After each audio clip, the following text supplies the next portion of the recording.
Witnesses having come forward, the committee is called to order.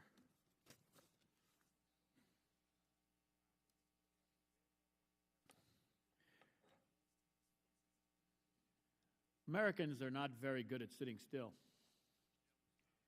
Patience is not our strong suit historically. It's not been a very prominent feature of our national character. The terms that describe us best most often reflect our restless impatience for progress, our natural inclination for pragmatism, and our deeply ingrained tendency to focus most of all on getting the job done. In foreign affairs, however, the world offers few situations that lend themselves to neat, quick, and simple solutions. It's not that Americans are incapable of patience. We can rise to the challenge when necessary, and especially when the alternatives offer little hope of success.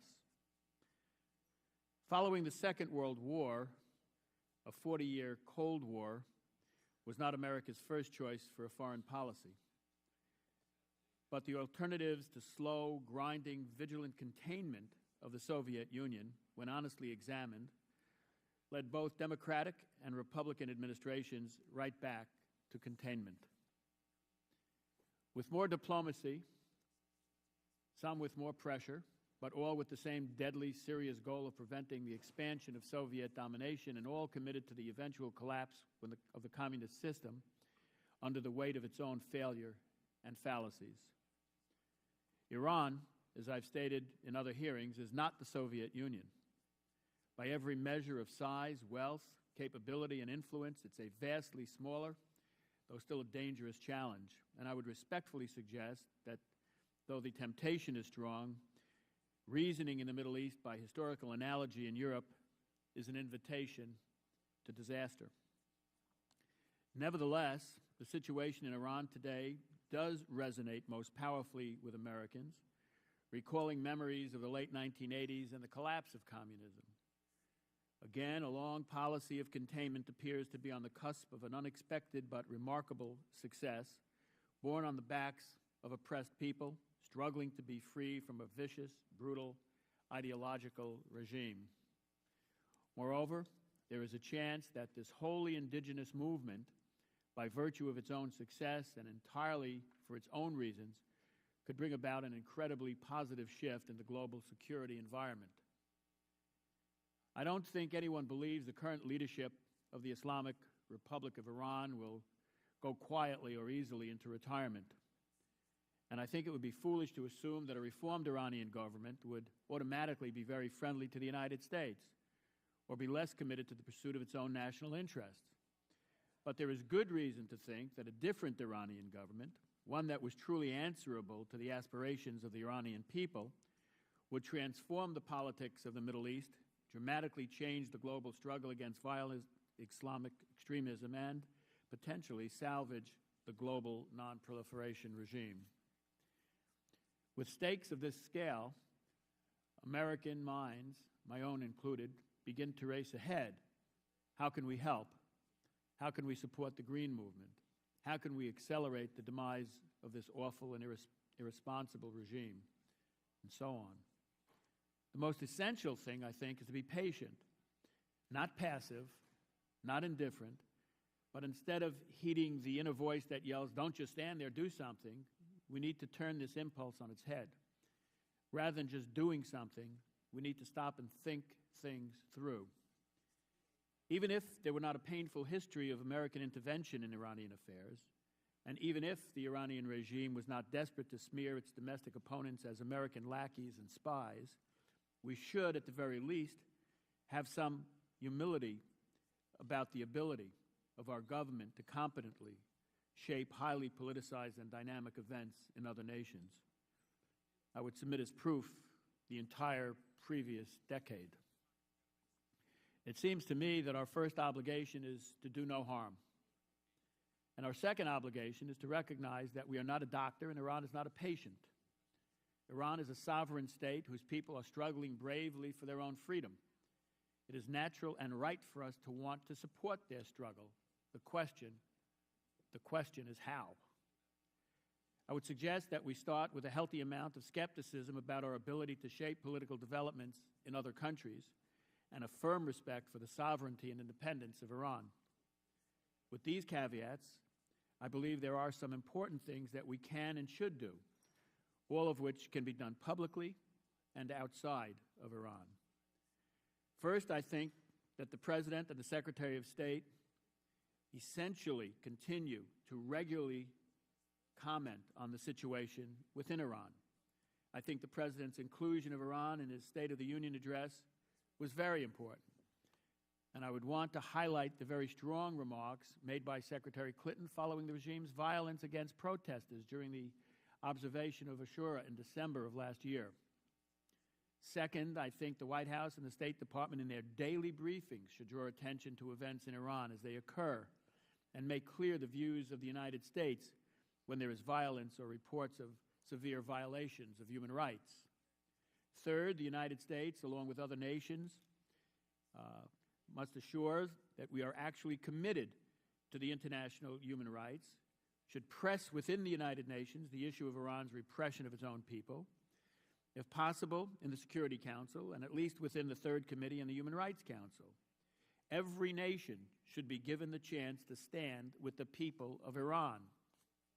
And finally, I'm convinced that the United States must continue to work with our international partners to apply sanctions to the government of Iran for its defiance of UN Security Council resolutions and for its violations of its IAEA Safeguards Agreement. Both the House and the Senate have passed gasoline sanctions, and I look forward to working with the Obama administration to find a way forward on this legislation.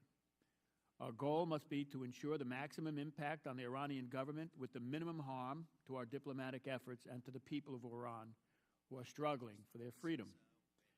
What I hold to be essential is that we must act, and that we must act in concert with others if at all possible.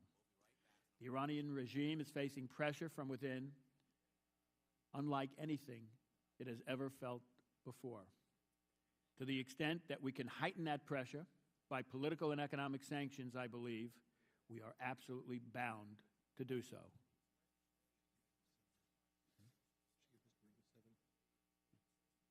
I'd like to call on my distinguished partner in these hearings, the ranking member, the distinguished gentleman from Indiana, Mr. Burton.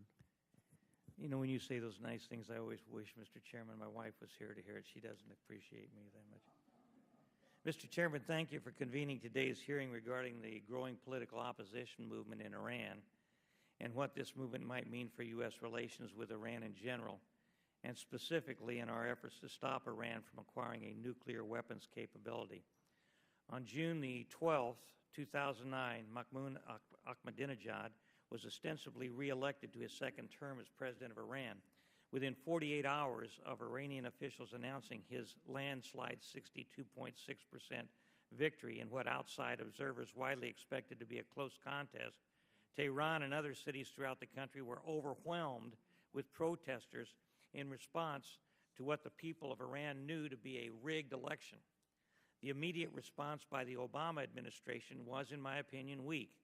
In a statement released to the media, the president said he was, quote, deeply troubled by the violence that I've seen and been seeing on television. He went on to say, quote, I can't state definitively one way or another what happened with respect to the election, but what I can say is that there appears to be a sense on the part of the people who were so hopeful and so engaged and so committed to democracy who now feel betrayed, end quote. This, in my opinion, was a tepid and half-hearted endorsement of freedom in Iran, whereas the president should have immediately and forcefully denounced the sham elections, indicated U.S. support for the demonstrators, and called on other nations to do the same. Furthermore, he should have used the crisis to rally additional international support for sanctions aimed at stopping Iran's quest for nuclear weapons. Instead, the administration, naive in my opinion in its policy of engagement with Iran, more than likely squandered the chance for real political change from within by failing to speak out against the regime's brutal oppression of its people when it mattered the most. There are some, as evidenced in the title of this hearing, First Do No Harm, who believe the president was right to be measured in his response to the crisis, believing that an excessive degree of interventionism from the United States would have backfired and hardened Tehran's determination not to negotiate with the United States and the international community over its nuclear program. Again, I believe this reasoning is flawed because Tehran has never wavered in its nuclear ambition. A year has now passed since the president first reached out to Iran in a bid to engage the regime. In this time, Iran has responded to President Obama's open hand by continuing to defiantly maintain its uranium enrichment program, calling for the destruction of Israel, pursuing long-range missile weaponry, working to destabilize the peace process in the region, and supplying weapons to terrorist groups such as Hezbollah and Hamas. Tehran has no interest in resolving the dispute over its nuclear program and has skillfully outmaneuvered the Obama administration into giving the regime one more year to go get closer to acquiring an atomic bomb. The administration may finally be getting wise to Iran's diplomatic shell game. As we speak, the U.S. is dispatching Patriot defensive missiles to 4 Persian Gulf countries, Qatar, the United Arab Emirates, Bahrain, and Kuwait, and moving U.S. warships into the Gulf, which are capable of shooting down Iranian missiles. In addition, the President's ambassador to the United Nations, Susan Rice, is preparing a new sanctions resolution, the 4th in 4 years, for the United Nations Security Council to consider. And finally, the congressional leadership has also lifted its block on the Iran Refined Petroleum Sanctions Act, as it recently passed both the House and Senate. And Mr. Chairman, I hope we'll talk to the chairman of the full committee and make sure we get this bill through conference as quickly as possible and send it to the President without further delay. Unfortunately, the President's timing with regards to Iran seems wrought with irony. As he begins to finally close his open hand into a fist, we see that the regime that never once attempted to unclench its own fist now seems to be gaining back its footing. I, more than anyone, hope for the sake of national and regional security and for the sake of the people of Iran that we have not done too little, too late. Thank you, Mr. Chairman. You're very welcome, and a copy of my remarks will be sent to your wife. Thank you. Thank you. Mr. Ellison. Mr. Chair, are these my opening remarks or my questions? Your opening remarks, and Okay. we will have your questions after the opening remarks. Well, Mr. Chairman, let me thank you for this hearing. I think that it's extremely well-timed and well-titled.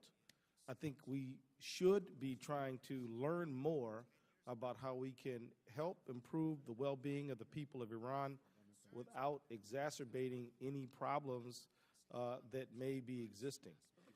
For me, I think we should avoid a ham-handed meat cleaver approach, and I think we should use all deliberate information to be as most skillful and effective as we can. I think it's important that we have signal and are beginning to broaden our portfolio and demonstrate not only that we're concerned about nuclear proliferation, but that we're also concerned about the welfare and human rights of the people of Iran. And so I am glad that we have embarked on this path, and I think it's very important that we do so. I will say that, the United States and Iran have a long history. We have a very long history, and it's complicated. And the fact is that those of us in the United States don't know nearly enough about it. But some of the things that have happened in the course of this relationship, people in Iran are very painfully aware of. And so it's important that we put a premium on effectiveness and that we build an international consensus, as President Obama's overtures have begun to do, and that we act decisively to protect the world from nuclear proliferation and equally promote the civil and human rights and well-being of the people of Iran, who have a long, long, long history of creativity and contributions to the entire world. So with that, I thank you again, and I look forward to hearing from our witnesses. Thank you. Mr. Rohrabacher. Thank you very much, Mr. Chairman, and thank you for holding this hearing. I want to identify myself with Mr. Burton's remarks. I am very skeptical that our president has had a policy that will in some way take advantage of the opportunity we have in Iran. I think that what the president has been doing, unfortunately, has actually hindered the efforts of the free people of Iran from achieving their goal, which is a mutual goal we should have, which is displacing this repressive mullah regime that threatens the world, the peace of the world, but also threatens each and every one of their families in Iran. Let me just note that I agree with the chairman that change is absolutely necessary and in that region for all of our sake. But what I would disagree with, Mr. Chairman, is your call for patience. The time for patience is over. It's long over. We should have been engaged in a very active way a long time ago, and we've had plenty of time to think about what our strategy is. Let us just note that containment did not end the Cold War. Mr. Chairman, I respectfully disagree with your assessment. Containment didn't end the Cold War. Had we continued with a containment strategy, the Soviet Union would still exist. It would still have all its missiles aimed at us, and the world would be a lot less safe. Ronald Reagan initiated a plan, a strategy of rolling back the communist world, rolling them back by supporting those elements within those communist countries which would fight tyranny in their countries and thus accomplish the goal that was mutually beneficial to all free people, which is expanding the realm of freedom and displacing anti-democratic tyrants, which then were in charge of the Soviet Union. We should have been doing the same with the people of Iran all of these years, not just this administration, but the last administration. The people of Iran should have not only unequivocally known that we have been on their side, but that we have actually provided them with the resources that they need to succeed. Solidarity movement in Poland didn't just emerge out of nowhere. We helped the Solidarity Union movement. We helped the Mujahideen. We helped the Contras. We helped those fighting the Cuban mercenaries in Africa. And the bottom line is communism did disintegrate, but that was not containment. We have contained radical elements in Iran for too long. Containing them in power will lead us to a more dangerous world. We should have an offensive strategy aimed at helping the freedom-loving people of Iran, who are our greatest allies. We should do it overtly if necessary. We must side with the oppressors, or the oppressive people, in order to fight the oppressor. And that will make it a more peaceful world and a more successful strategy. I appreciate you holding this hearing so this type of discussion can go on between us and these expert witnesses, and perhaps we can send a message today to those brave people on the streets in Tehran who are putting their lives on the line to stand up for their own freedom and democracy. We are on their side, no if or buts about it. We are on their side and opposed to the mullah regime. It's time for the mullahs to go back to the mosque. Appreciate the gentleman's support for separation of mosque and state, and do appreciate your conclusions. But I'm reluctant to turn the hearing into a debate over which president has had more patience. Those who had 8 years of patience, including President Reagan, and 8 years of patience of President Bush without actually doing anything provocative. And I don't know that we now have to run out of patience after 1 year. But let's commit to work together to try to encourage the things that we want to see accomplished by our country, because our failure to do so is not our president's failure, but our nation's failure. Now, Mr. Green. Thank you, Mr. Chairman. I'd like to associate myself with more recent remarks, because there have been presidents, many presidents of both parties since the 1940s who opposed communism in lots of different ways. And just so happened in 1989, under the first President Bush's watch, that system came down after many, many years. But, Mr. Chairman, I want to thank you for holding this hearing today, and I'd like to welcome our distinguished panel to the subcommittee. Since last summer, the political tension in Iran has continued to capture the international community's attention, and today we're here to discuss what the U.S. role should be as the Green Movement continues to make its presence known.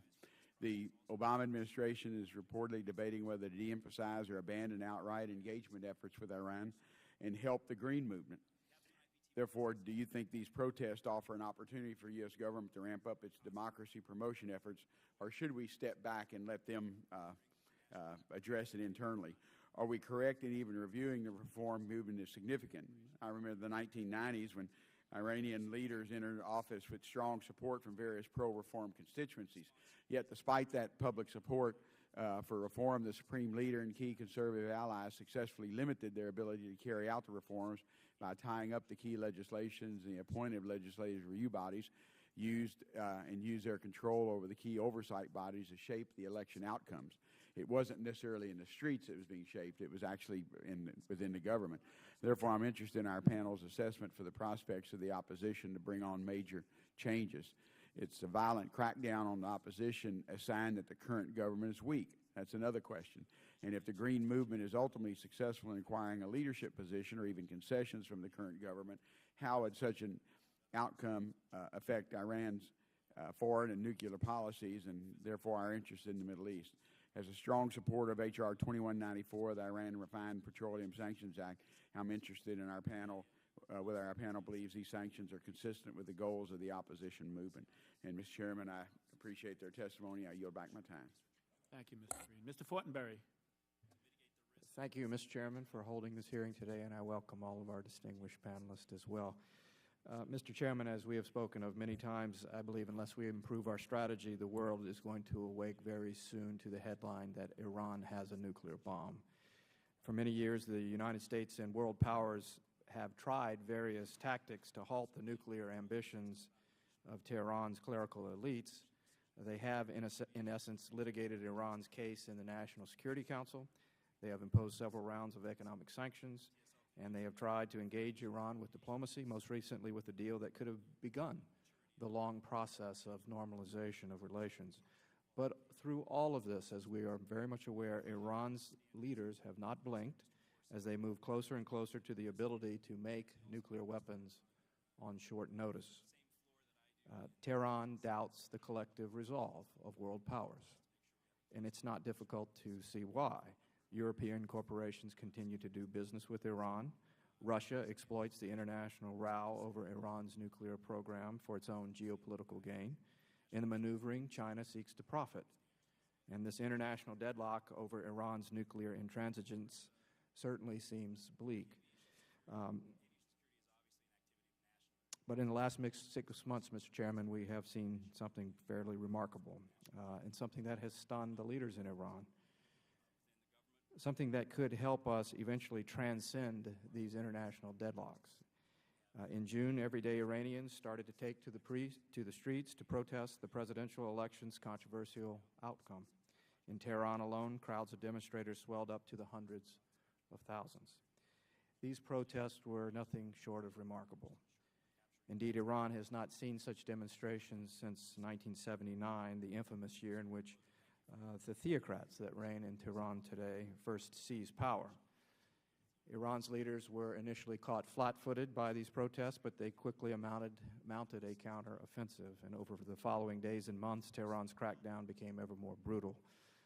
YouTube enabled the world to witness some of this brutality in the barbaric shooting in broad daylight of one female demonstrator whose name is now chanted by crowds. News networks broadcast in real time the violent clashes between regime-sponsored militia and protesters. The international media reported the shocking slayings of opposition figures on the holy day of Ashura in late December. And among those who was killed was Ali Musavi, nephew of the man whom the opposition views as the rightful winner of the contested presidential election.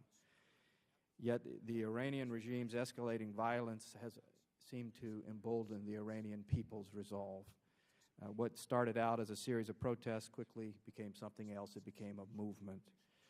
By year's end, demonstrators throughout Iran were calling not for a mere recount. They were challenging the legitimacy of Tehran's clerical authoritarian regime. While we in Washington focus, appropriately so, on a new round of sanctions, many Iranian people continue to risk their lives in the country's growing protest movement. They continue to brave the regime's fists, clubs, water hoses, and bullets to take to the street. They continue to defiantly hold signs and chant slogans, not just in Farsi, but in English, so that the whole world might know their call for dignity and justice. With this growing mass protest movement, everyday Iranians have accomplished what sanctions and other forms of multilateral pressure aim to do, create the conditions for change in Tehran. And again, Mr. Chairman, while I support the new sanction, I believe it is time, and I think you alluded to this as well, for the White House and the Congress and the entire international community to elevate the Iranian people's struggle to the center of the world stage. The Iranian people deserve a more moderate, reasonable, and just government in Tehran, and the Iranian people may be the last and best hope for halting Iran's drive to nuclear weapons capability, and it may be the Iranian people who help avoid a nuclear arms race in the Middle East. I yield back, Mr. Chairman. Thank you very much. Mr. Crowley. Thank you, Mr. Chairman. I look forward to hearing from the expert witnesses this afternoon. And I would just add to it, I don't have an prepared opening statement, but I don't think any human being who watches or listens to 24/7 news has missed, at least in passing even, what has taken place in Iran over the past year. Just some very moving, non-professional, everyday human beings, and they're capturing on either cell phones or iPods the images of brutality within the Ahmadinejad regime. I also think we do a disservice to that heroism by, at least from this side of the world, trying to cast blame. And I think time ought to be focused more on what can we do to make a difference, to let the Iranian people know that we are concerned about them. We know that their desire is to have a healthy and respectful relationship with the West, and particularly with the United States. And that there are people suffering in that country today because of radicalism and fundamentalism. And whatever we can do to help change that is what I think the focus ought to be, and respectfully say that to my colleagues. I've been moved by it, and what these people go through, the bravery and that has been demonstrated by those who are on trial today, even for their protest, is remarkable and something that every American ought to be made aware of. So, Mr. Chairman, with that, I don't want to go on any more than I have. I am interested in hearing the testimony of your witnesses, and with that, I will yield back the balance of my time. Thank you very much. Mr. Royce. Thank you, Mr. Chairman. Mr. Chairman, I think a big problem we have is that the Obama administration seems to act as if the June election in Iran never happened. Not long ago, an Iran expert noted that the administration views the democratic movement inside Iran, to use his words, quote, as a wrench in the works of nuclear negotiations, unquote. I think that there is an inability here to see things as they are right now in Iran. After the brutal crackdown on the religious holiday of Ashura, the president did speak out somewhat more forcibly. I'll grant that. But with oppositionists denouncing the supreme leader by name and demanding the dismantling of the Islamic regime, he didn't have much choice at that point. Indeed, we will hear testimony today that, quote, even staunch conservatives and hardline clerics have now joined the opponents of Ahmadinejad, unquote. And we'll also hear that the, quote, sanctity around Supreme Leader Khamenei has been shattered, unquote. Despite some rhetoric on human rights in Iran, the Obama administration hasn't committed the needed resources to creatively encourage change. There is no full throttle support for the Iranian democracy movement in the budget that landed in Congress last week. Instead, the administration seems intent on a regime-centered approach. But I'd ask this, which is more likely? What is the more likely thing we'll see? A verifiable nuclear deal with the current regime or the opposition movement's success? The regime in Iran probably doesn't fear another round of, quote, least common denominator UN sanctions, and that's increasingly what these are being termed. But it is downright paranoid. That regime in Iran is downright paranoid of a color revolution. It is paranoid of the feelings of the people in Iran that we've seen expressed on the street. And next week, on February 11th, large protests are being planned to coincide with the anniversary of the Islamic Revolution. We hear that the people of Iran, as we watch internationally, the media that's broadcast out of Iran, they seem to indicate to us that if past protests are a guide, many in the street will be asking again whether President Obama is with them or against them. And I hope he's ready to clarify that answer to that question. Because to be on the right side of history is to be speaking out forcibly for the people that are taking these risks and going to the streets in Iran. Thank you, Mr. Chairman. Thank you. Mr. Costa. Thank you very much, Mr. Chairman, for holding this important hearing today. I'm looking forward to the witnesses. I will be brief. I think that the administration does need to voice in a stronger fashion their support for what is being heard around the world as these Iranians take tremendous risks of their own lives and their families' lives to protest the outrage in the election that was circumvented, the results that were circumvented last year. Clearly, there is nothing more powerful than those within the country that are being oppressed and are reacting to that oppression.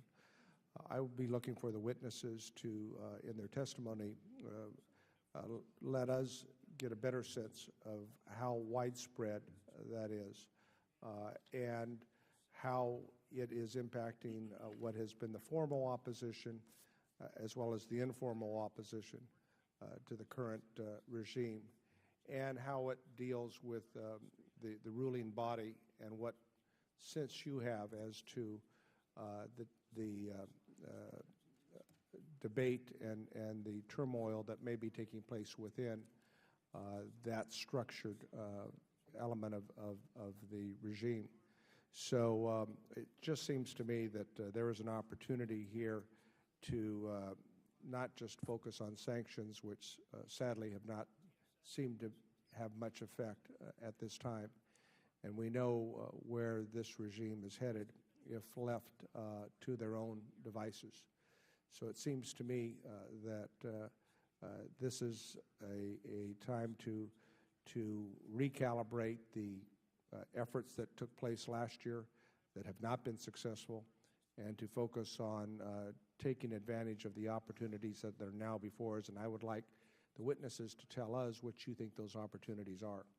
So with that said, I will yield the balance of my time and look forward to the witnesses. Thank you very much. I'll now introduce our witnesses. Mehdi Khalaji is a senior fellow at the Washington Institute for Near East Policy.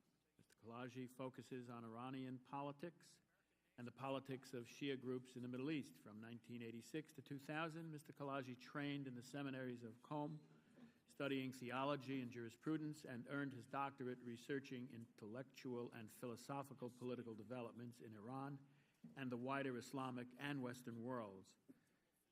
Mr. Khalaji pursued a career in journalism at 2 Iranian publications, then working for BBC Persian as a political analyst of Iranian affairs, and eventually becoming a broadcaster for Radio Farda. Geneive Abdo is a foreign policy fellow and director of the Iran program at the Century Foundation. Prior to joining the Century Foundation, Ms. Abdo was the liaison officer for the Alliance for Civilizations, a UN initiative under then-Secretary General Kofi Annan. Prior to her tenure with the UN, Mrs. Abdo spent 20 years as a foreign correspondent for The Guardian, The Economist, the Dallas Morning News, and Reuters, and has contributed to many other publications focusing on the Middle East and the Muslim world. Fariborz Ghadar is a distinguished scholar and senior advisor at the Center for Strategic and International Studies. Dr. Ghadar is a professor and founding director for the Center of Global Business Studies at Penn State University.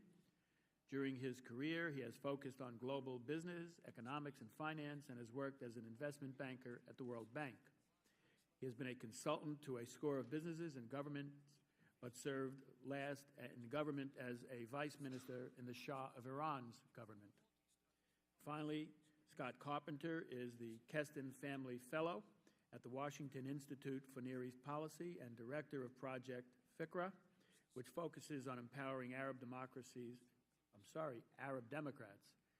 That's with a small d, Dan, in their struggle against extremism. From 2004 to 2007, Mr. Carpenter served as Deputy Assistant Secretary of State in the Bureau of Near Eastern Affairs, and in 2006 was named Coordinator for the State Department Broader Middle East and North Africa Initiative. Mr. Carpenter also served in the Coalition Provisional Authority in Iraq, and before coming to the State Department at the International Republican, that's with a capital R, Institute. Without objection, each of our witnesses' full statements will be entered into the record, and I would ask you each to summarize your testimony in about 5 minutes. The lights are in front of you, and we can move directly to questions after each of our witnesses presents their testimony to us. Thank you very much. We will begin with Mr. Khalaji. Press the button on your microphone and move it a little bit closer if you would, Doctor. Yes. Mr. Chairman, Ranking Member, Mr. Burton, and members of the subcommittee, thank you very much for having me here and giving me this opportunity to testify before you. The current democratic movement in Iran, which began after the rigged presidential election in June 2009, is a non-violent movement which aims to rely on itself without asking for foreign help. The people involved in this movement believe that democracy is not a gift that can be received by others, but rather an internal effort of a people to emancipate itself from tyranny and realize its dream of justice, freedom, and national sovereignty. The Iranian people appreciate President Barack Obama's policy of not intervening in Iranian political affairs and allowing them to manage their way toward democracy. Therefore, any policy toward Iran should be chosen in a prudent and cautious way that would not affect the democratic movement in a negative manner. My experience with political activists who are involved in the Green Movement is that they do not expect any direct help from the United States or any other foreign power. But a close look at the Iranian situation reveals that in this specific historical moment, the interest of the international community and the democratic interest of Iranians are in confluence. To be sure, the focus of international community is on the Iranian nuclear program, while the main preoccupation of Iranian people is securing basic political and human rights and integrating the country into the international community. However, peace in the region and democracy in Iran now seem to be inseparable, because the same forces that threaten the peace are the same powers in Iran who threaten democracy and run the repressive machinery against the Iranian people. The threat to regional peace and Iranian democracy are the same: the Islamic Revolutionary Guard Corps, IRGC. IRGC is not only the main body in charge of the Iranian nuclear program, but also is the most effective means for political suppression in the hands of Ayatollah Ali Khamenei, Iran's leader and commander-in-chief. The Islamic Republic is nothing but an economic, religious, military complex that applies its coercive power not through political institutions, but through a military and security apparatus under the direct supervision of Ayatollah Khamenei. His religious authority is contested by clerical establishment. The only power base he has is within the military and security community of the country. Khamenei has lost much of his political and religious legitimacy, and without the military, and especially IRGC, he would have no real power. Since coming to power, Ayatollah Khamenei has never given an interview to the media. He does not feel any sense of responsibility to the people, deriving his power from Iran's oil income. In practice, he is accountable before nobody, despite the constitutional provision for an assembly of experts to supervise his leadership, because he vets who can run for this assembly. He directly controls dozens of foundations that own some of the wealthiest companies in Iran and is not accountable before the parliament or the government. The IRGC, whose commanders he appoints, and its affiliates control 1/3 of Iran's national income, dominating construction, oil field services, and telecommunications, among other industries.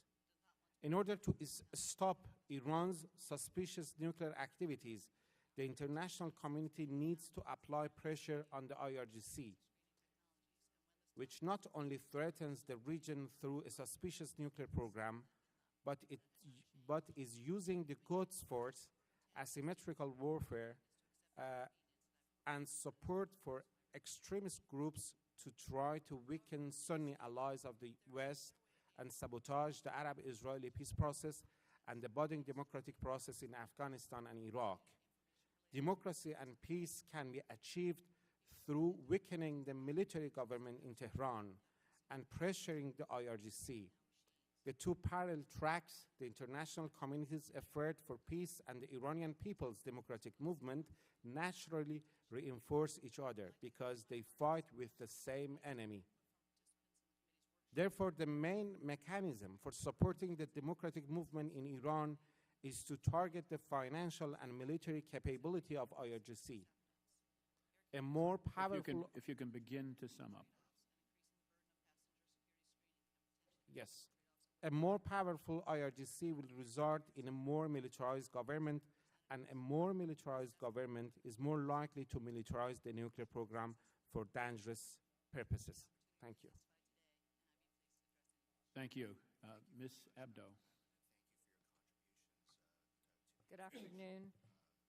Mr. Chairman and members of the committee, I'm extremely honored to have this opportunity to discuss the opposition movement in Iran with you and policy approaches the United States could take in order to encourage the opposition movement. My perspective is based upon my firsthand experience with Iran's leaders and civil society when I worked in Tehran as a correspondent for the Guardian newspaper from 1998 to 2001. The opposition protests have become an ever-present force in Iranian politics. It is apparent from the recent demonstrations in December that the protesters have become more determined and more radicalized. Perhaps the most significant outcome of the protest movement is that the sanctity around Supreme Leader Khamenei has been shattered. He no longer is respected as a powerful political authority, nor is he considered a religious leader with divine attributes. Moreover, the concept of supreme clerical rule, viewed by many now as a form of government that inevitably leads to despotism, should be abolished. It is clear now that a country which once aspired to be an Islamic state and a republic cannot withstand all power concentrated in the hands of one Ayatollah.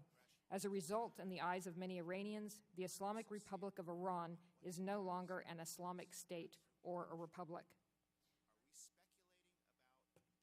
7 months after the presidential election, it is impossible to determine the outcome of this conflict. However, in the short term, it is safe to assume that the state will prevail through the use of excessive force and violence, particularly through the Islamic Revolutionary Guards. The strength of the opposition movement for this reason is of supreme importance now, and the United States' action and assistance to this movement is extremely important. A strong opposition movement provides the West with leverage against the regime. For these reasons and many others, it is important for the United States to assist those people as part of this movement who are trying to reform the system, even if a reformed state still means that a theocracy remains in power. So who is the opposition movement? The movement is not restricted only to street protesters. Increasingly, the opposition is gaining the support of traditional and religious Iranians, and this is very important, who have historically supported the hardliners around Supreme Leader Khamenei. A groundbreaking survey was recently published that provides evidence of this complete defection of the traditional base that once supported President Ahmadinejad. Many Iranians living in the provinces, which had been the base of his support, now are part of the opposition movement. Another important feature of this movement today is that it has abandoned the ideological underpinnings of the Islamic Revolution. They no longer believe in an Islamic state, at least that part of the movement that is the younger generation. Perhaps this is only the minority of the movement. We don't know. It's difficult to assess the percentages. However, the opposition generally is effectively depriving the regime of its revolutionary ideology, and this is something that the United States could certainly exploit. So regarding the expectations that the opposition movement has from the United States, I've made a short list. One of the primary, I think, avenues that the opposition thinks that the United States could take would be toward highlighting the human rights violations through the United Nations. The United States could pressure Iran's regime on its abysmal human rights record somehow through the United Nations, if not through the Human Rights Commission that is part of the UN.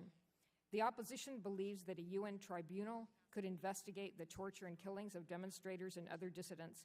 This would highlight their abysmal human rights record before the international community, but more importantly, it could cause a lot of Iranians inside Iran who now still support the system to understand that the Islamic Republic is no longer behaving as an Islamic state. The opposition movement is dependent upon the internet and social networking in order to communicate with Iranians inside and outside the country and to organize protests. Oppositionists want the United States to provide technical assistance to run and maintain anti-government websites and also enable them to communicate when the regime blocks internet sites and social networks. They want, for example, anti-filtering software that would be immune to government interference. The United States also should pressure foreign telecommunications firms not to sell telecommunications technology to Iran and to refuse to ship technology that has already been purchased. The opposition also believes that the United States should signal to Tehran that Washington does not recognize the legitimacy of President Ahmadinejad's administration due to the rigged election. If you could begin to wrap up. Okay, thank you. Activists and NGOs, such as Women in the Million Signature Campaign, whose members have been arrested and interrogated, believe that they would benefit from the opportunity to network with other NGOs from the region and from the United States. They believe that such workshops and training could help them develop their strategies inside the country. In conclusion, the Green Movement is not searching for grand gestures from the United States. However, modest steps, particularly those that would address the lack of human rights and the absence of political liberalization, would give the opposition more legitimacy in Iranian society. This kind of assistance, they believe, could come from the United States. Thank you very much. Thank you. Dr. Ghadar.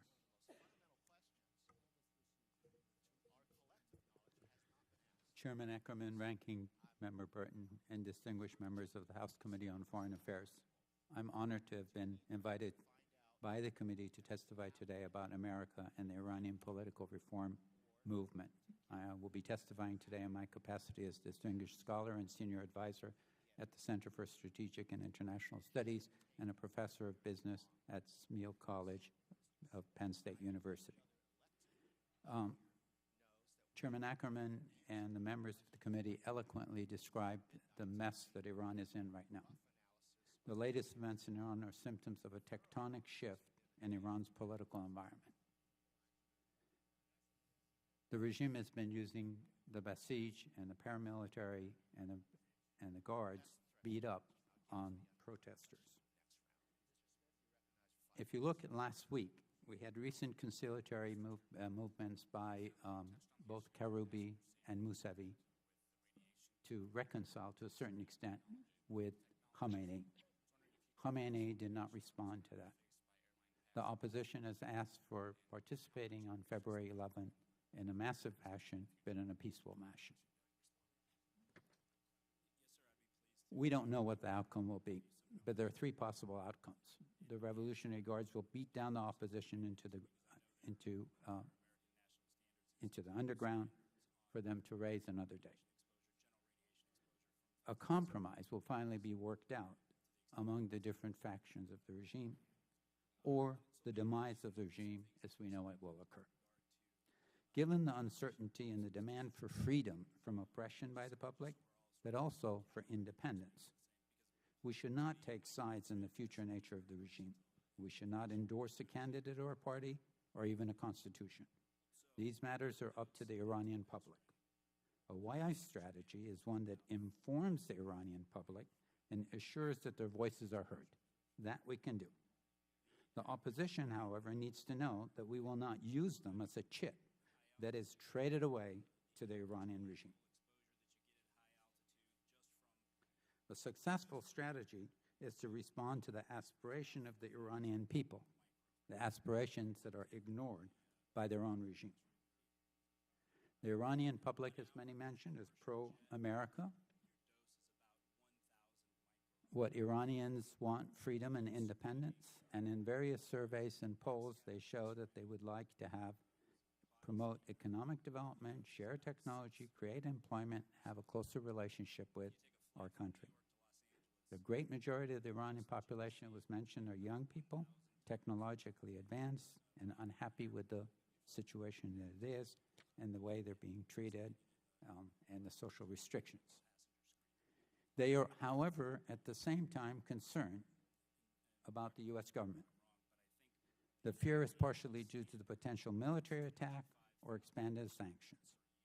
Neither of these policies are going to be successful. Military action would likely galvanize Iranian society against the attackers, delay the nuclear program only limited-wise, and encourage the hardliners to go after nuclear bombs. Sanctions can be broken down into three categories.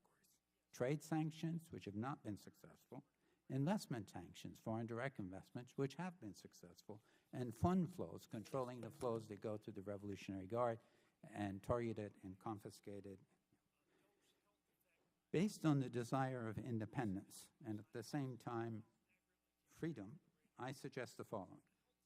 Continue and expand our broadcasts highlighting the mismanagement and corruption that exists in the system. Ahmadinejad in his first election talked about corruption, sat there piously in front of his house and showed that his house is very small while his opposition lived in mansions. He tried to do the same thing in the recent election on television, but that didn't quite well sit with everybody. Broadcast Iran's economic performance. The economic performance has been miserable. Corruption, nepotism, disregard for meritocracy is just rampant. In fact, Iranians often compare themselves to the Turks. In the past 30 years, the GDP per capita in the the GDP capita in Iran has been practically stagnant, while the Turks' GDP per capita has grown fourfold. Iranians visit Turkey, see that, but not only that, the Azeris across the border are doing much better than the Azeris in northern Iran. The Arabs are doing much better across the Gulf than they are in Iran. Continue broadcasting the brutality and the human rights, which was mentioned earlier. Show how the Revolutionary Guard and senior leaders have pilfered the economy, and show how they've passed the money around.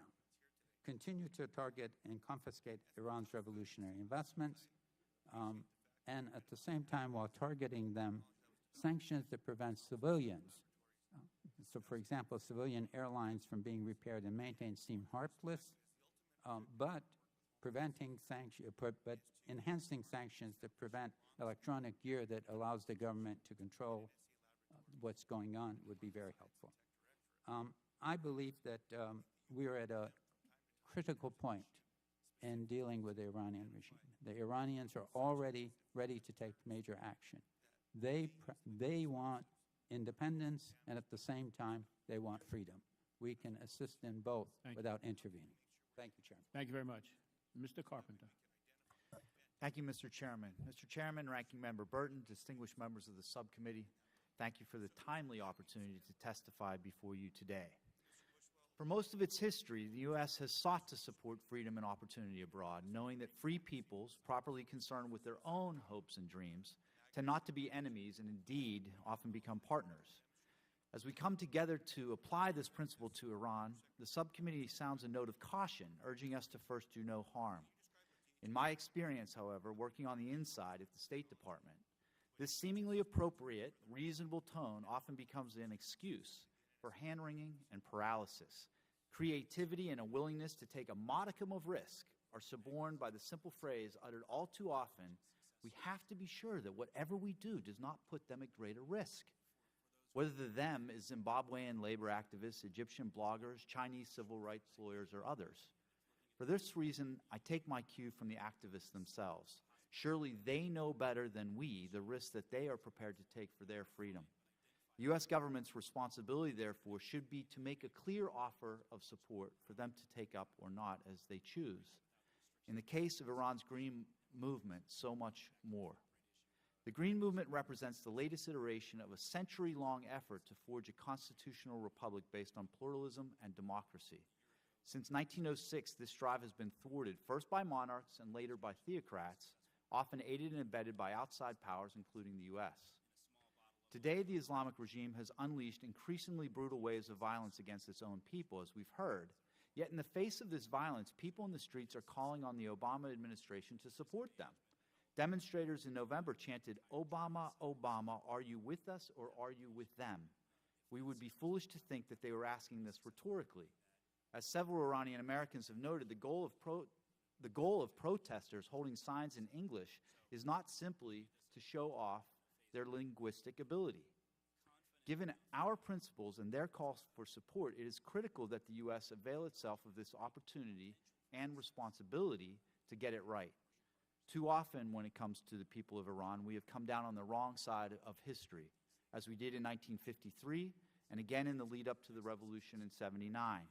As one Green Movement activist put it to me recently in Brussels, if the U.S. thought relations between it and Iran were strained after the Mossadegh coup, just wait until Washington betrays the Green Movement.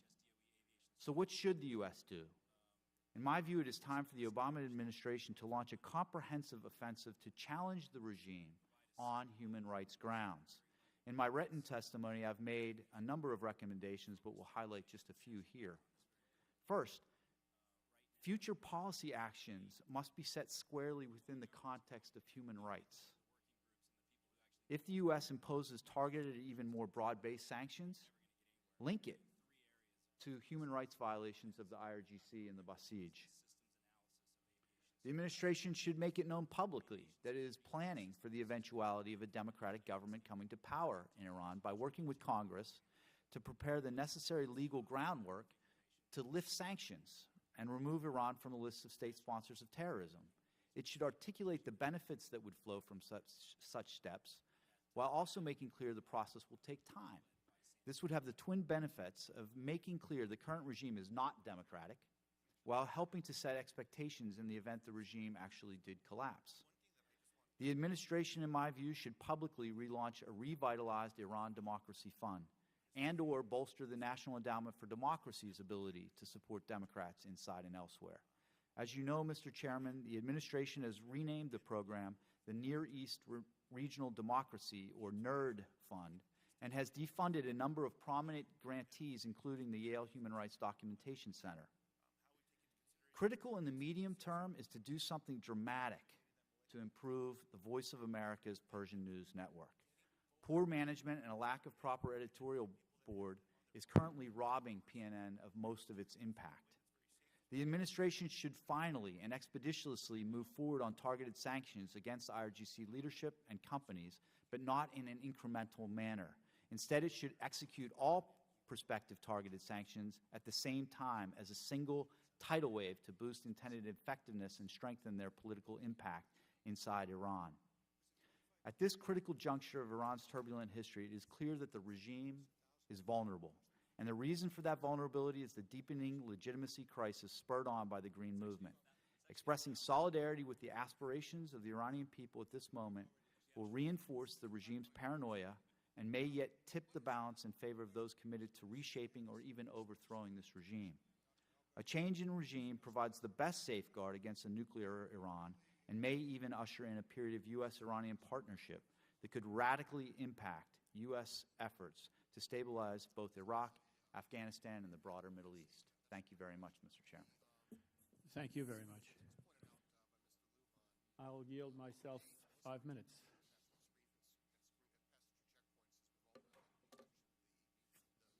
First, do no harm. That's not made up by me. That was Hippocrates' advice to physicians who had good intentions of going out and helping people. That was the first rule of advice. So I went and I saw this movie some time ago. It had a lot of bad guys in it. I think it was called The Godfather. And there was this guy there that every time he kissed somebody, bad things happened to them. The real question before us is how do we, and I think we've all agreed up here, despite the fact that we have some divergent views, agreed that we want to help the people in the Green Movement and the people who want a democracy and the people who love their country for all the right reasons. How do we embrace them without it becoming the kiss of death? How does that happen? We can say things, we can do things, we can spend money. How do we do that? We need to have some ideas to consider that do no harm. Because it seems to me that the bad guys there are wiping out the good guys as soon as they can get their hands on them. And my good friend from California spoke to the issue of the democracy movement in Poland, and I would remind us that it was not the overt action of an American president, the leader of the free world who had F-16s at his disposal, the world's greatest superpower, nuclear weapons, that really triggered this. But it was a quiet man of peace who represented millions and had no military division whatsoever, whose plane landed from Rome and got out and uttered the historic and biblical words, "Be not afraid." And it was that very inspirational statement from the Pope at the time to a very Catholic nation that inspired them to take the actions that they needed, knowing that they had world opinion and, more importantly, right on their side. It would have been a very different message if the chief rabbi of Jerusalem delivered it or the imam of all imams, but it was somebody with whom they could relate.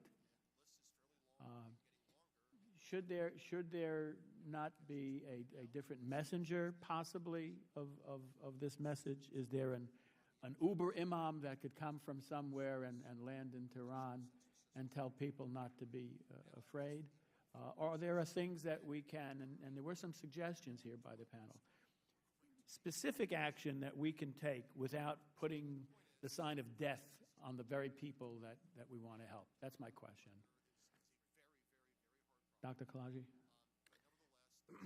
I think you are completely right. There are some measures that if United States take them, it would harm this movement significantly. I'm against any sort of financial support to political groups or any explicit support to the political figures. These are sort of things that hurt this movement. But I think that many people who are involved in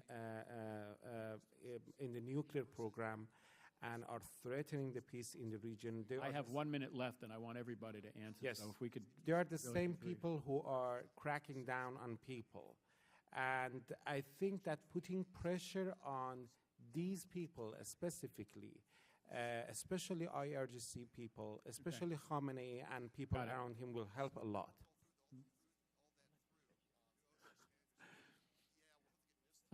Ms. Abdo? Thank you.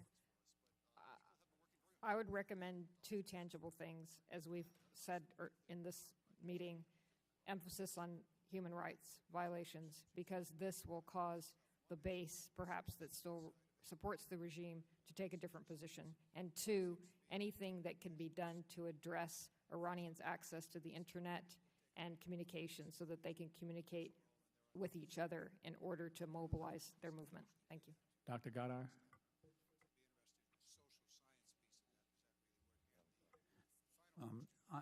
In addition to what has been said, I think the corruption and the nepotism in the regime should be highlighted. The IRG, the Republican guards, the Revolutionary Guards are raping the country. In addition to the human rights, they're pilfering the country. This should be highlighted, and this is the cause of the Iranian economic morass and desperate situation, unemployment, inflation. My time is up, but if I could be indulged, because I don't want to cut off unanimous witness consent for by the distinguished minority member. I'll move for unanimous You're the boss. consent. You're the boss. Whatever you say goes. It doesn't mean I'm not going to cut you off, Dan. I move, Mr. Chair, I move to give the chairman 2 additional minutes. Ask for just- unanimous consent. Just 30 seconds, if you will, Dr. Carpenter. Thank you. As I said in my written testimony, I've included a number of suggestions, but I do think it's important that the president and senior members of the administration be able to speak out, as Genevieve has indicated, on the human rights issues, putting us squarely on the side of the human rights issues while finding ways to create platforms for the opposition themselves to be able to organize and speak to one another to support them, whether on the internet or satellite radio or even satellite television. Thank you. Thank you very much, and thank the committee for your indulgence. Oh, Mr. Burton. thank you very much, Mr. Chairman. You know, I was reading some of the information about these, what they've been doing to these demonstrators. And as I understand it, they've killed 2, they've executed 2 last week. There's 16 more that are going on trial, I guess, Saturday, this past Saturday. And 9 more have been announced for execution next week. I just can't believe that we should stand by and see these kinds of atrocities take place because people just want freedom. And so I was a little upset when Admiral Blair, who's the National Director of Intelligence, indicated that the protesters have little chance for success. He said, quote, "Strengthened conservative control will limit opportunities for reformers to participate in politics or organize opposition," end quote. He went on to say, quote, "The regime will work to marginalize opposition elites, disrupt or intimidate efforts to organize dissent, and use force to put down unrest." Now, he may believe that, but I just think that's the wrong message to send. I mean, if we don't give money, if we don't give any kind of tangible support to the people who are demonstrating, we should at least, in my opinion, say, you know, we wish you success, we want to see freedom reign, and we want to do everything we can without interfering in your process over there directly. We want to do everything that we can to encourage freedom, democracy, and the things that we believe in. And that really concerned me that he said that. Now, if the current regime were somehow to fall due to internal pressure, who would be best situated to take power there? And those currently pushing for reform, would they be the best ones, or would there be other hardline people waiting in the wings to take over? And one other thing, some have worried in the past that the imposition of sanctions would drive the Iranian people toward their government if we impose sanctions. If we could get our friends around the world to impose sanctions with us, would that drive the Iranian people toward the regime? Would they be neutral, or would this encourage them to push harder for reform? And we can start at either end. Let's start at this end this time. Well, in terms of sanctions, what we've heard, or I've heard from people in the Green Movement, is what they want are sanctions that are short and sharp and that shock the system. And as we all know, the international community does not tend to work in that way. As we've heard, sanctions tend to be least common denominator. They're not designed to shock, and that's what would be most helpful. They want to avoid what happened in Iraq, where there's this slow ratcheting up of sanctions that end up hurting the Iraqi people and the system within Iraq so desperately that it creates real problems. So I think they're open to sanctions, but they have to be short and sharp. What do you mean by short and sharp? Well, a gasoline embargo that the Congress has been considering and asking to put to the president. I think that's the type of thing that would have a potentially huge impact. The second thing I would say, again, I want to come back to the Iran Democracy Fund, and with deference to my colleague, who I love like a brother, he is my marja. But I have heard people in Europe who are working in the Green Movement begging for more assistance as journalists are being forced to flee Iran. Journalists who had been operating inside, and those funds have been cut off by the State Department. So there are things we can do. We don't have to talk about it all the time. I don't suggest that we talk about it. Sorry. Go ahead. I'm running out of time. I want to make sure everybody gets a chance to give their opinion.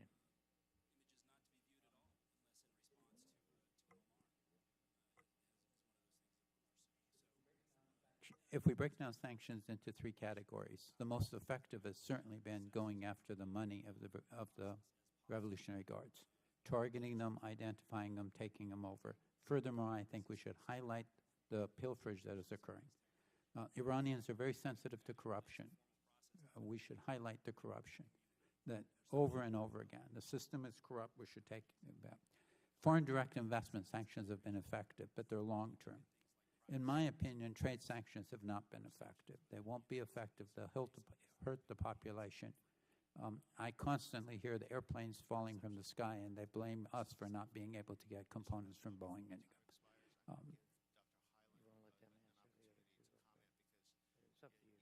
Can we do 30 seconds for each of the other witnesses?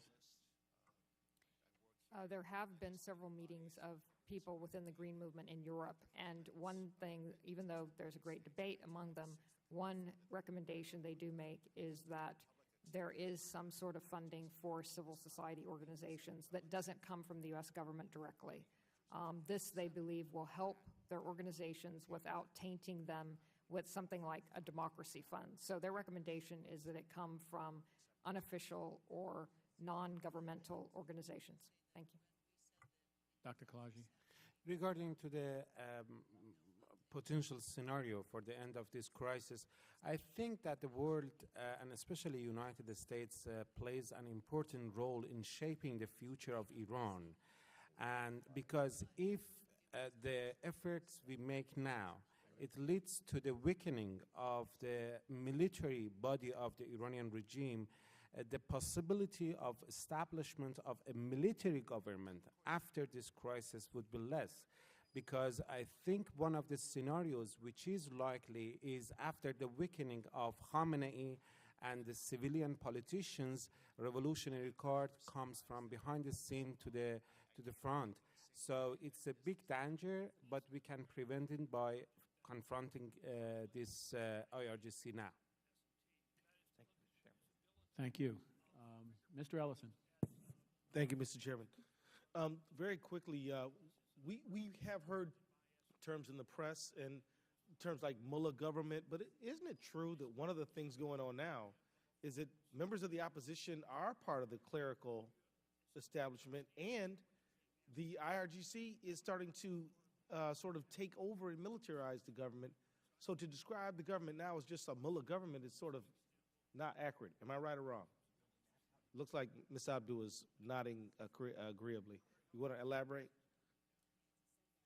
Yes, you're absolutely right. One of the most important results of what's happened is that even though much of the clerical establishment had grown very really in quiet, I guess, opposition of the state, what's happened now is that those internal private debates have become public, and conservative clerics now are opposed to the system. In fact, I don't know if some of you read some of the news reports, but the Chief Justice of Iran now, Mr. Larijani, who is the brother of the Speaker of Parliament, made statements this week that politics should not enter the judicial system, that he will not take orders to execute people anymore, that there has to be a judicial process. So if someone who's a staunch hardliner, such as Mr. Larijani, who's also a cleric, is now publicly opposed to the state, this means that the cracks within the system are pretty profound. And this has happened, as you point out, Representative Ellison, that this has happened actually throughout the clerical establishment. And in fact, Mr. Karoubi is a religious leader as well, isn't that right? Yes, he's a religious leader as well. And he's an opposition leader. Mr.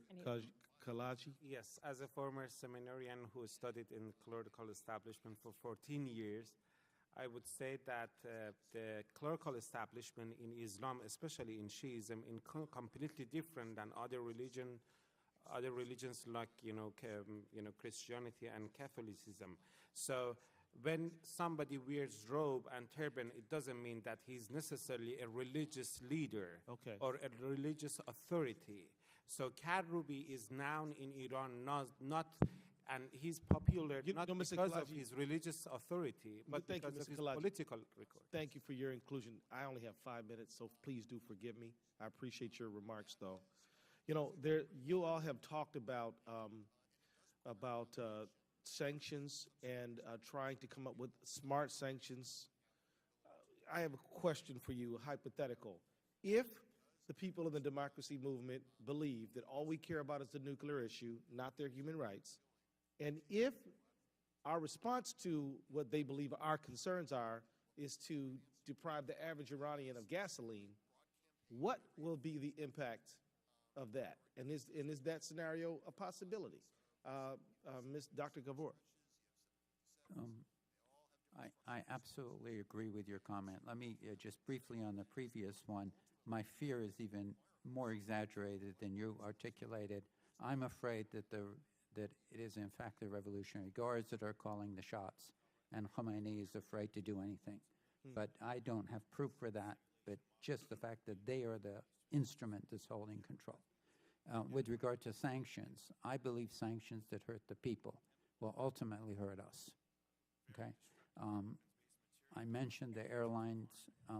I don't think gasoline is going to be effective. I think that what the government will just basically reduce. They have now smart cards. The smart cards will basically, the amount allocated was 100 liters a month.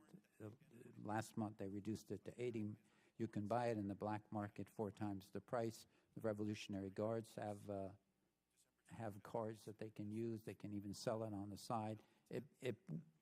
Sanctions allow the Revolutionary Guards to basically play a role in smuggling and pocketing the market, also in foreign direct investment, making all the major investments themselves. Thank you, Doctor. And please forgive my abruptness. They only give me a few minutes. I actually introduced a sanctions bill. And the bill I'm introducing is called the Stand with the Iranian People Act. I call it SWIPA. But what it does is that it prohibits procurement contracts with persons or entities that provide censorship or surveillance technology to the government of Iran. It encourages U.S. allies to deny visas to Iranian officials who have carried out human rights abuses. It affirms the importance of diplomacy with Iran in order to advance national security interests of the U.S. And it also encourages work with the UN to investigate human rights abuses. And finally, it enables U.S. American NGOs to provide humanitarian assistance directly to Iranian people. Now, I know you haven't read my bill, but just conceptually, based on what I've shared with you, what do you think of the last 4 seconds? Just if I could ask for unanimous consent for a minute, maybe 2. I think that's a wonderful. 30 seconds. I'm sorry, Chairman. I think that's a great idea. I would also add to that that allowing Iranian students to come to the U.S., allowing maybe a consulate to be open so that actually Iranians can see that we're open to them. Did you say consulate? Consulate, right. Representative Ellison, I have read your bill, and I think it is a good bill. I think there have to be some safeguards put in place on the humanitarian assistance side, OFAC licensing, et cetera. And I also think you should go further in terms of allowing certain communications equipment and other things for NGOs to be able to distribute, again, with that oversight. In terms of the broad... We're going to have to just keep moving. I think your bill is perfect. It's, I mean, I think that those are practical recommendations that are tangible and that wouldn't necessarily taint the movement. But I think they're excellent. Just one thing. Along with banning visa for Iranian officials, we have to facilitate the visa for ordinary Iranians. This is the nightmare of Ayatollah Khamenei, to see Iranian people connected to the world outside. Thank you. Thank you. Mr. Rohrabacher. Thank you, Mr. Chairman. And let me be the contrarian that I guess I have been designated to be on this committee. And let me just say, while I have great respect for my very creative and might say a new force here in Congress, and we certainly appreciate his ideas. But let's take a look at where the pivotal, where's the pivotal spot over there? What's going to make the change? We're not talking about the Revolutionary Guard. We're talking about the factor that gives the mullahs the right to determine who will run in the election. It is the mullahs' power to determine who will get on the ballot, and respect for that power that keeps that regime in place. Take away that and have anyone who wants to run on the ballot be free to get on the ballot, that regime would disappear. So it is the mullah regime that is the enemy. Yeah, the Revolutionary Guard, where does their power come from? It comes from the fact that no one can run on the ballot unless they're approved by the mullahs, and they're not going to let anybody in who's against the establishment. The changes that happened in Poland and the disintegration of the Soviet Union happened for a number of reasons. Yes, the Pope played a major role. That was great. But let's note, it wasn't just the Pope. Ronald Reagan had meetings in the White House with people who were resisting the communist dictatorship in Poland and elsewhere. He participated in rallies in which the people who were struggling for freedom in Poland participated. That type of endorsement we do not have today by this administration, and we need that kind of endorsement. The President of the United States and all of us should identify and embrace people who are struggling for freedom in Tehran. And we have not done that. And the chairman is absolutely right when he says this isn't the only administration that has held off from that type of approach. You are absolutely right in that, Mr. Chairman, and I am not just leveling criticism at Obama, who's been in presidency now for just 1 year, but for the entire administration that preceded him. I'm going to be asking Mr. Chairman for the subcommittee in which I am a member to hold hearings into broadcasting and what quality of broadcasting we have going into Iran and elsewhere. I'm sitting next to one of the heroes of freedom broadcasting, and Ed will certainly have some comments on that in a moment, I'm sure. Finally, about what we can do, go after the money. These mullahs are corrupt. They're not only repressive, they're not only part of a repressive regime, they're part of a corrupt regime that is, as you say, just robbing the people of Iran blind. They're sucking the wealth away from that society. And much of it goes into banks in the West. We should make it our job, and Mr. Chairman, I would suggest that we in the Congress call on this administration to identify and locate those funds that have been taken from the people of Iran by the mullah leadership, and to seek to have those funds frozen and perhaps even put into a freedom fund that could be used by those people struggling for democracy in that country. Those things would be seen as real, not only by the people in the streets, but also, of course, by the people in power. We need to do more than just every now and then reconfirm that supposedly we're on their side, but we're going to have patience and think about what actions we should take. We've heard some great suggestions today. I think we should follow up on those suggestions. We should be powerful in our advocacy of democracy, and we should be courageous in aligning with those people who are struggling for democracy in Tehran and elsewhere. That's the way to build a more peaceful world. And if we had people here talking about China, I'd be saying exactly the same thing. People around the world who want democracy are our greatest allies, whatever country they come from. Iran is not our enemy. The Iranian people are not our enemy. The Chinese people, the Iranian people, all of those people are our greatest allies in this struggle. We recognize that. Ronald Reagan recognized that, and that's how we defeated communism. We need to have that same type of identification of our allies now as we face radical Islam in the future. So thank you very much, Mr. Chairman, for this. If anybody, unfortunately, there's 3 seconds left. Thank you, Mr. Chairman. Thank you. Mr. Connolly. Thank you, Mr. Chairman, and I would ask that my opening statement be entered into the record at this point. Without objection, all members have such permission. I thank the Chair. You know, picking up on my friend from California's last comments, I'm certainly totally sympathetic with his point of view, but something that concerns me about U.S. identification with what seems to be clearly a truly indigenous mass movement in Iran is that we are between the rock and the hard place. Too much identification, public identification by the United States with such a movement could put in jeopardy such a movement and play into the hands of the hardliners who want to make the argument that dissent is in fact an import from foreigners who are up to no good, like the great state in America. And on the other hand, you know, we don't want to be silent in the face of human rights violations by the current regime. And we certainly want to hold out some lifeline that is meaningful to those who have the courage to go to the streets, the barricades, to speak up for human rights and freedom in Iran. So I guess I'd ask the panelists to comment briefly, keeping in mind our time, but would you comment on the indigenous nature of this mass movement and maybe its prospects for success, and your guidance to us and to the United States government about where is that fine line that we not have unintended consequences? Mr. Carpenter. Thank you.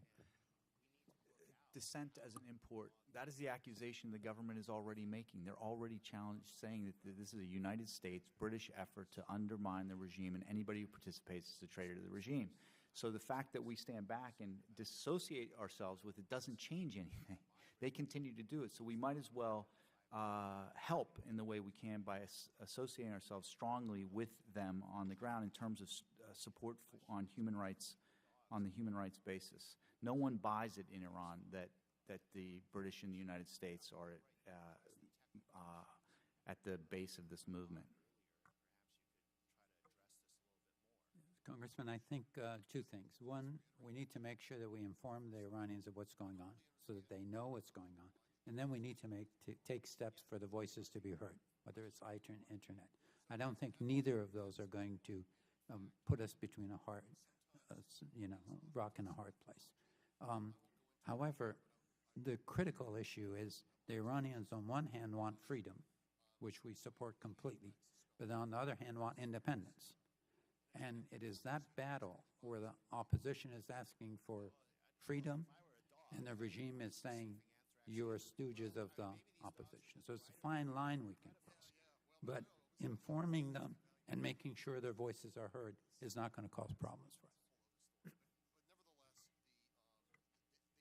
Congressman, you raise an important issue which we haven't touched upon so much today, and that is what is a realistic scenario and how can the opposition really make a difference? And I think that, at least in the short term, the most realistic scenario is not the opposition in retreat, neither is it regime change, but it's a compromise, some sort of unity government that has been discussed in Iran. And that's why it's necessary to empower the opposition so that they can be well placed politically to extract concessions from the regime, such as perhaps President Ahmadinejad will remain in power, but perhaps their own representatives might be allowed to enter government in some way. There are parliamentary elections coming up as well. Ordinarily, historically, reformists are often barred from running in these elections. It would be important to have more reformists in the parliament. So there are many things that could happen within the political structure if the opposition movement were in a better position than it is today. I think that we don't know what happens, but what we are certain about is that Khamenei, as the supreme leader, would not have any strong place in the future of Iran. Whether green leaders reach to some sort of agreement with the government, whether a revolutionary guard takes power, whether regime changes, in any possible and likely scenario, Khamenei would not be there. Second is that I don't believe that green leaders can compromise with the government, or it's better to say that I don't think that the government accept to compromise with green movement. What I expect is two extreme sides of this spectrum, either the collapse of the regime or a more militarized regime in Iran. Thank you. My time is up. Thank you, Mr. Chairman. Thank you. Mr. Fortenberry. Well, thank you for your excellent testimony and for unpacking some of the delicate dilemmas that present itself in trying to stand with something that is very important without interfering with its eventual positive outcome. In that regard, I want to tell you all that many of us discussed behind the scenes when the opposition movement first appeared as to what the proper response would be, trying to determine this line between prudence and risk-taking, not trying to do something in support of the opposition movement that would actually undermine it by giving a pretext for its crackdown by the government. And so I chose prudence. I chose to remain quiet because I thought until we had a better understanding of the resiliency, the depth, the passion, the willingness to sacrifice, the continuity of this potential movement, that given the past history with the United States, we could inadvertently lead to its crushing. It's different now. I think that we, as an international community with one collective voice, need to shout from the hills the Iranian people's right for autonomy and their right to protest and their right to seek a more just form of governance. And so I think this hearing is part of that speaking out, Mr. Chairman. And with that said, that touches upon some of what your concerns were, Mr. Carpenter, in trying to determine when is the appropriate time to speak and speak loudly. And even if it gave further pretext, as you're suggesting, we're already being blamed. I've heard that. So what harm can come from it? But with that said, Dr. Ghadar, you said there's three possible outcomes. I want you to assign a probability to those possible outcomes. One, that the movement is crushed. Two, that it finds some common ground, some compromise for its accommodation with the current governmental structures. Or three, it results in a paradigm shift in the form of governance in Iran. Because this comes back to that point as to what to do as well as when to do it. Assign a probability. That's a very difficult thing to do, but I'll be glad to give you my biased point of view. I'd prefer you do it than me. Okay. I think the likelihood of the Revolutionary Guards beating up on everybody is quite high coming February 11th, but that's not going to basically dissipate the problem.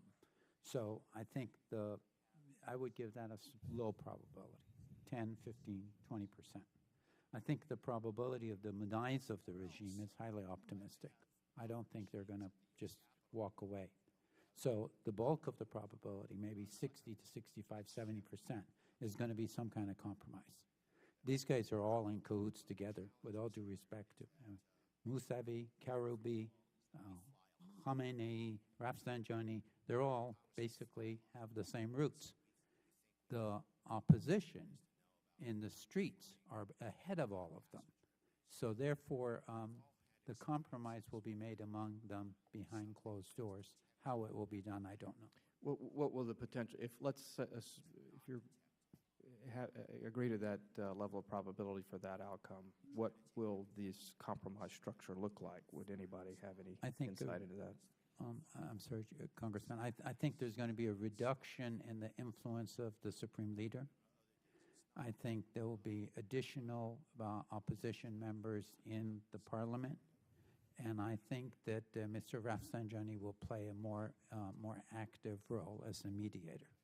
Now, it's my understanding. Go ahead, Mr. For the same reason Dr. Ghadar mentioned, I think that the compromise won't happen. The relationship between Green leaders and the government is like the relationship between Iran and United States. There is a mutual distrust. When Iran is powerful, doesn't want to compromise. When they are weak, they don't want to compromise. That's the situation exactly now with the Green movement and the government. I understood this point as well, that what started out as opposition to what was considered to be a fraudulent election has now matured and moved way beyond that. Exactly. Tapping into a root of opposition that has been organically growing for a long time because of all of the abuses. I think I'm done, Mr. Chairman. Thank you. There are votes that are being called momentarily on the floor. If we all keep to under our 5 minutes, I think we can get the last two members and the witnesses' response. Mr. Crowley. Thank you, Mr. Chairman. Many have looked to history and particularly in Indonesia and the demise of Suharto, the exposure of his corruption that led to his demise of that regime. Some news reports have suggested that the Supreme Leader Khamenei has up to $30 billion in assets.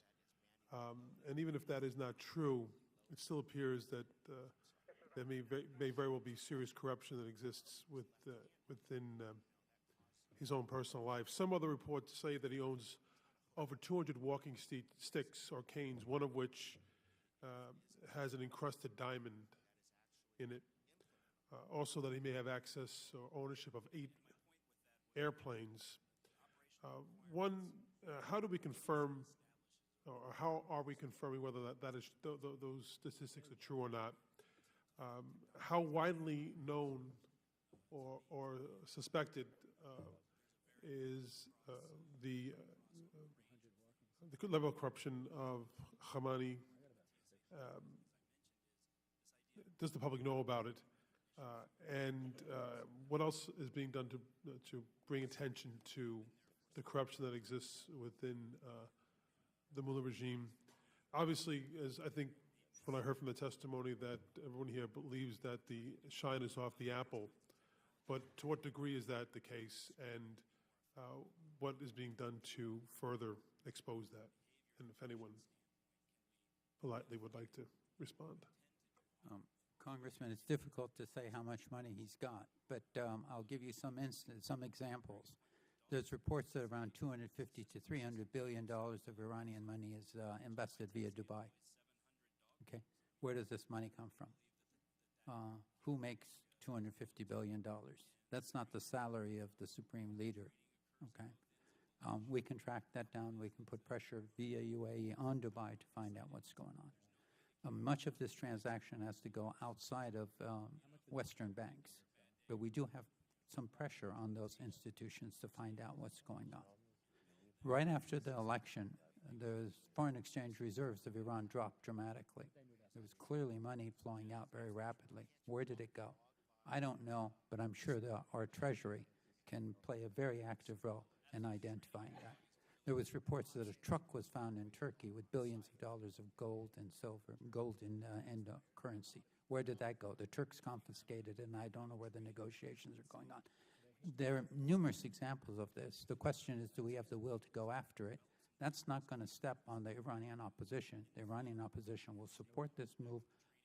Talking about it, broadcasting about it will be positive. I appreciate that in terms of adding additional suspicions, but really more to my question is, well, is it believed within, what is the level of credibility within the Iranian people that that is the case? And what is being done to expose more of that? I believe the Revolutionary Guard members who've won all the contracts are highly suspect. After the foreign direct investment was held out, the major contracts, anything over $1 billion, was given to the Revolutionary Guard. The Tehran Metro, the gas pipeline goes to Pakistan, the gas operation in Ghadar. I think the Iranian public questions the Revolutionary Guards. I don't know to what extent they will question the Supreme Leader. Yes, I would agree. I think that there's a great difference in how the public views the Supreme Leader versus the Islamic Revolutionary Guards, and very little is known about Khamenei and his wealth. But I would also like to just add quickly to a suggestion that was made earlier. Even though, as you mentioned, Congressman, that the legitimacy around Khamenei has certainly been damaged, I think that if we're talking about restructuring, the government, I think that we can assume that he will remain in power until he dies. Even though his power might be diminished, and there is much more of a move now to rule by consensus within the power structure, I don't foresee any time in the near future when, even though his legitimacy has certainly been affected by this crisis, that he will step down from power or that he still, won't have a primary decision-making role. Thank you. It depends what we mean by the economic corruption. As far as I know, there is no evidence that Khamenei collect money for himself. He has a very simple life, but he controls the wealthiest organizations and companies in Iran, which are actually in charge of financially supporting Hezbollah, Hamas, extremist group, and other dangerous group in the region, and they are in charge of actually expanding the power of Khamenei inside the country. And Khamenei has lost his religious and political legitimacy, but it's not known in Iran as a symbol of the corruption. Thank you very much. Thank you. The gentleman's time has expired. Final five. Thank you, Mr. Chairman. I was going to ask a question of Ms. Abdo. And you and your colleagues have all raised this issue of human rights abuses of the Iranian regime there. Has the Obama administration shown any inclination to raise that issue at the UN in order to try to broadcast that out across the international community? So your question is... Has it been brought before the UN? In the past, I've been involved in human rights issues where we've tried to get different countries. We've inquired as to why not raise these issues, human rights issues, at the UN level. And my question is, there the inclination by this administration to raise it at the UN? To my knowledge, this administration has not raised it. And I think that one suggestion that's been made is, rather than try to get, say, the UN General Assembly to pursue any sort of investigation, that it might be more wise to have the Human Rights Commission within the UN pursue such an initiative. I know that in the past, the UN, a body of the UN, has had negotiations with Iran and European diplomats over human rights issues. And what the Iranians tried to do at that time was to tie the nuclear issue to the human rights issue. So, we'll make compromises on this issue if you're going to, and that hasn't, that didn't really work. And you concur with me. Our whole problem here is that we're not focusing on human rights, and it seems to me the ghoulish show trials that we're seeing there, and the rapes of people in detention, and the deaths on the streets and in the universities, all of these human rights abuses, which in terms of the atrocities, the photographs that we see, we have the documentary evidence here. It seems that the key issue here is, can the West get these facts out so that the entire international community and everyone in Iran are confronted with the facts? Can we assist on that, or are we going to be preoccupied on other questions and not engaged on what needs to be broadcast? And then the second question I would ask you, ma'am, is there a way to guarantee that we do a better job? I've been involved with legislation for authoring legislation for broadcasting into Yugoslavia, too late, into Afghanistan, too late. But here we have an opportunity to do what we did too late into Burma, and that's establish the facts for people on the ground in terms of what is actually happening. And in the past, we haven't always done such a good job in terms of how we've delivered that message. I'd like your critique on that, too, and how we could help. Well, as a former journalist, I can tell you that media is very powerful. And as we have seen with these demonstrations, the BBC Farsi service has made an enormous impact in providing exactly the kind of information that you're talking about. Now, having said that, I think that that kind of sort of example or paradigm can't really apply to Voice of America, primarily because Voice of America is associated in a way with the U.S. government that BBC is not. Right. And so I think that for a lot of reasons, in addition to the fact that BBC Farsi service is just a superb news organization, it's had a great effect, but it's been very powerful. And so your critique on all of these other issues are very helpful, and I'm going to we'll try to implement them to our extent possible. We don't have a critique from you, and we get a lot of advice in terms of what we ought to do in terms of public diplomacy. And if you would ever feel, inclined, given your background, to write up some suggestions based upon your observations, I'd like to see them, and I think probably some of the other members of this committee would look forward to those observations. Thank you. I'm happy to do that. Thank you. I think I have a few more minutes. Anyone else wanted to make a comment on this? I think one of the ways that United States can support human rights in Iran is to use its channels to religious leaders of the world and have them put pressure on Iran, especially on the supreme leader, because the Iranian leader, he considers himself as the religious leader and the leader of Muslim world. So, for example, we have 7 Baha'is now in prison. They are held without any reason, and they are at risk. And we have many other people.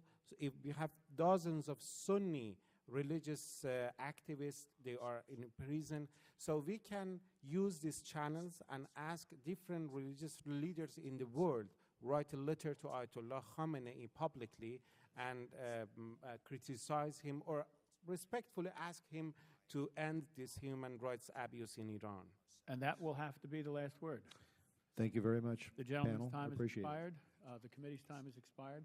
Let me thank the panel for their indeed expert testimony. You've been a great help to this committee. I'm very proud of the committee, the number of people who participated today, the great questions, and thinking that went into them, and the responses by our witnesses who have been a great help to the process. Thank you all very much. The committee stands adjourned.